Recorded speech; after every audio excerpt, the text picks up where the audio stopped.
Welcome to our 5 on 5. I'm pleased to be joined today, of course, by Oregon Governor Tina Kotek. Good to see you. Thanks for coming in. Good to see you again. All right, so I have a lot to cover today. We sure do. It's been 7 months, 8 months in office.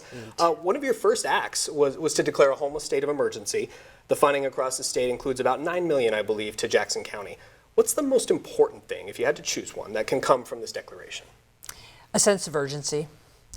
I spoke with a lot of folks on the campaign trail and in the first months of office who are like, we have a homeless crisis and too many of our neighbors living outside. It's that sense of urgency that I think the emergency order set on day one. And for folks down here in Jackson County, making sure people can get stable. That initial shelter, whatever that shelter looks like, where people can get stable, get services, because they've been through a lot if they're living on the streets, and then get them into housing. So I've just been incredibly impressed across the state of how people are stepping up to do this work. Jackson County is doing a great job, and I just want people to know that as their governor, I'm here as a partner. I can't do it alone, you can't do it alone, we all have to work together. Oregon spent $26 million on over 100 modular units for Alameda fire survivors at Royal Oaks Mobile Manor. This spring, those units were called by a state agency, Oregon Housing and Community Services, quote, not suitable, healthy, or safe to live in. What do you have to say to these fire survivors who are now having to wait until next year for this housing? I am not happy about the Royal Oaks situation. I think about the survivors. I've been very clear. We're not going to leave anyone behind in the recovery. And this is many years to get back to normal, right? After an event like the 2020 fires. That shouldn't have happened. Now, in hindsight, we did a lot of things quickly because we wanted to have, get to things and get people housing. But we should have had that oversight we needed to make sure those homes were good. So for me, it's making sure we have other options. We're gonna have to work through that situation. But just today, I was sitting down with the folks who are putting New Spirit Village together in Medford.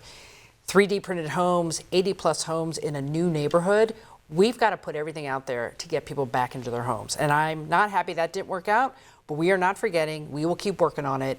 And I appreciate everyone's patience, but you know what? People have been waiting long enough for a house. We got to get on it. And I have to ask, because the agency, of course, declined to comment, probably deferring to higher ups, if you will. You're the top dog. Is the state going to pursue legal action against this company over this $26 million? Honestly, I think we have to.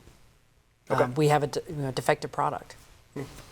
This year's session, of course, fascinating. It was marred by another extended walkout in the Senate as GOP senators chafed at some Democratic bills involving guns, abortion rights, gender-affirming care. You saw Senate walkouts in Salem while you were the House Speaker. What do you wish your party had done differently, if anything, this session? I think the one thing we can always do when we're talking about partisan divide is listen to each other better. It's one of the reasons I'm visiting every county this year. How do we hear each other as fellow Oregonians about, even if we disagree on issues, how can we work together? And I was very disappointed that the walkout went on as long as it did. People should show up for their job. And we have to figure out how to work together, and that's my goal. So next year, in the session we have coming up, it is going to be successful because I think we're going to work harder to talk with each other and communicate in a way so we can all be successful. A lot of bills, a couple hundred, I believe, that are on your desk waiting signatures. Yeah. Is there any single one that you're most excited about signing, perhaps? Well, I just signed the Early Literacy Initiative bill.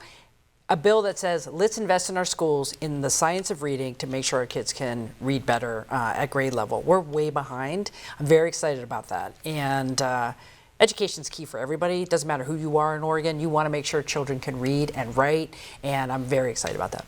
We talked before we began about, obviously, how busy you've been this year. And you're no stranger to the inner workings of the legislature.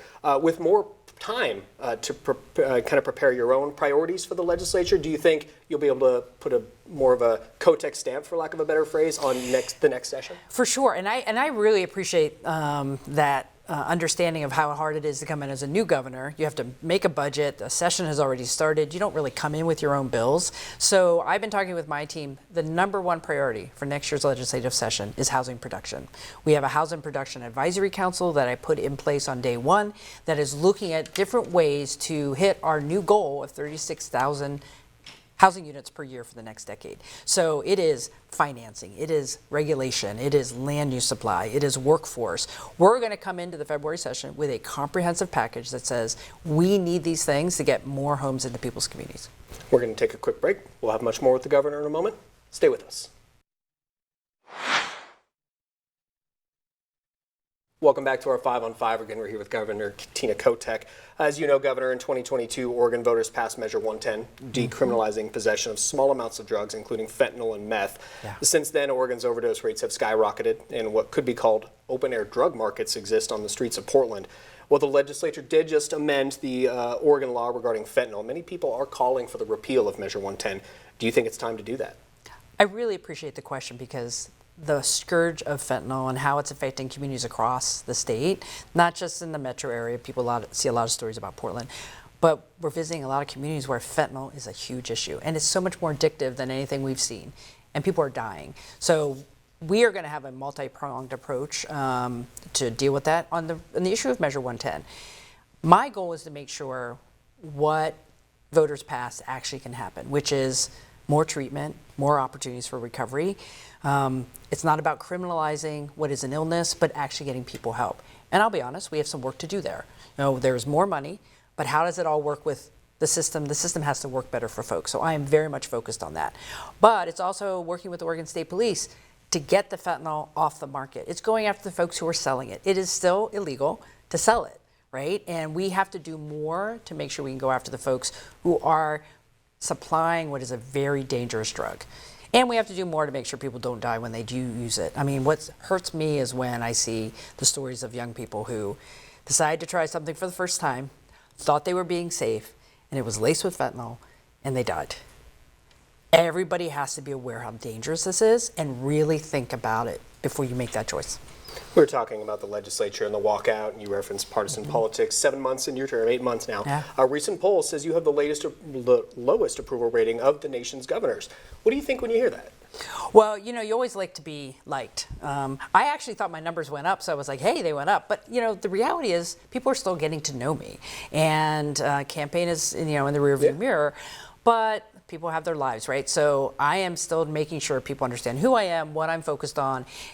And I have to prove to them that I can solve problems, and that's what I'm focused on. So hopefully the next time comes around, we continue to see improvement. Sure.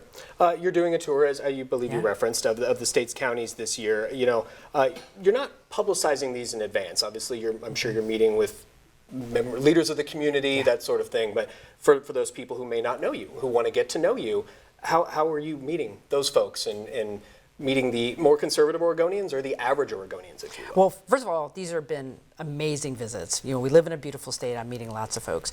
I made a commitment to visit every county in the first year in office. We are at about 20 counties now. We're over the halfway mark. Yeah. What's important for me for those visits is that they are substantive and I get a chance to listen. So we are often meeting with behavioral health providers, so hearing about what the issues are to provide mental health or addiction services. We're sitting down with folks who are doing shelter and housing production. We're hearing what's happening in the community. Try to have very specific conversations. But I'm meeting with local leaders. I think Oregonians need to know one visit is not it. This is my first year. I'm hoping to have continual involvement and get out there, and maybe in the future we'll do town halls. Right now, I just want to listen to folks, and the conversations we're having have been very effective, and there'll be more to come. So I wouldn't take this as a one and done. It's not a one and done. We're going to be visiting. I've been super, super impressed with what people are willing to share. The way they say, hey, we can figure this thing out, but here's where we need help. They have been just incredible conversations. The longtime head of the OLCC, Steve Marks, resigned this year. Last week, he filed a tort claim alleging that you fired him at the behest of a political donor, the CEO of LaMota, a cannabis dispensary chain, who, according to Willamette Week, donated $68,000 to your run for governor. Would you care to respond to the allegation? This is one of the things where it's tough to be governor. So it's an active lawsuit now, so I am not at liberty to respond to the specific allegations. Here's what I will say. I make my own decisions based on what I think is best for the state. And when I came in as governor, I said, we need some new folks in different agencies, and that's what I did. And I'll leave the evidence to the future conversation in the court. Time will tell. I understand, have to ask. Oregon is one of only 2 states where, for the most part, you can't pump your own gas. I know you probably thought this one was coming. It's timely with tomorrow, shall we say. That appears set to change. You still have time, I believe, to veto this bill, but no indication you plan to do so after to be clear, the legislature passed a gas bill allowing for both self-service and full-service pumps. This is going to happen. Is that correct? It is. I'm going to sign the bill. Okay. when the bill passed the legislature, I asked Oregonians to weigh in. We received more than 5,000 emails and phone calls, people saying yay or nay. At the end of the day, the yeses, more than the no's.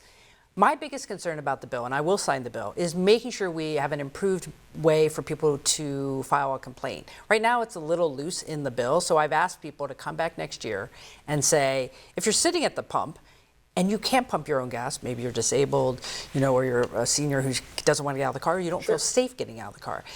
If you're in a county that is supposed to have an attendant and there's no attendant there, we want to make sure you have a place to call. So we'll be working on that because it has to provide the option, self-serve or not. That is what the bill says. Okay.